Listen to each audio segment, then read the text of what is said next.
Il faut redonner vie aux projets les plus fous en s'inspirant de ce qu'ont bâti les pharaons en leur temps. Car nous croyons en la force de la génétique, en la puissance de la transmission. Il faut promouvoir la créativité, l'inventivité, l'excellence.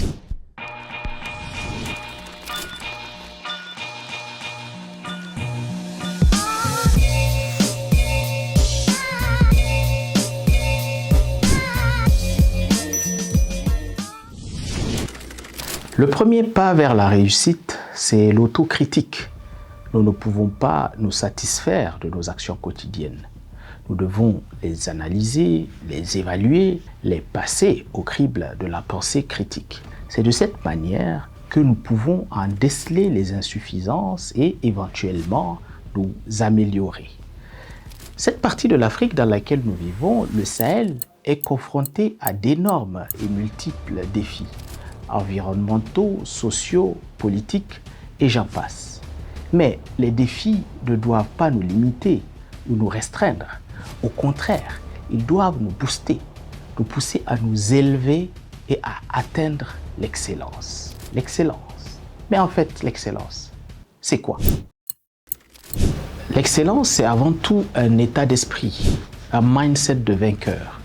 C'est la volonté de marquer positivement son époque, son environnement ou au moins son domaine d'activité. C'est cette capacité qu'on a à transcender les situations, se mettre au-dessus de la mêlée. En bref, l'excellence, c'est l'esprit de compétition indispensable pour vivre à toute dignité au milieu des autres. Nous avons en nous cette faculté. Elle a été forgée par les tragédies que nous traversons individuellement et collectivement depuis des siècles. Imaginez toute la résilience que développent les personnes qui évoluent dans un milieu de guerre, par exemple. Et donc, c'est cette excellence que nous devons mettre au service de chaque chose que nous faisons. Lorsque vous observez simplement les grands sportifs, les grands penseurs, les grands intellectuels, vous remarquerez qu'ils ont quelque chose en commun.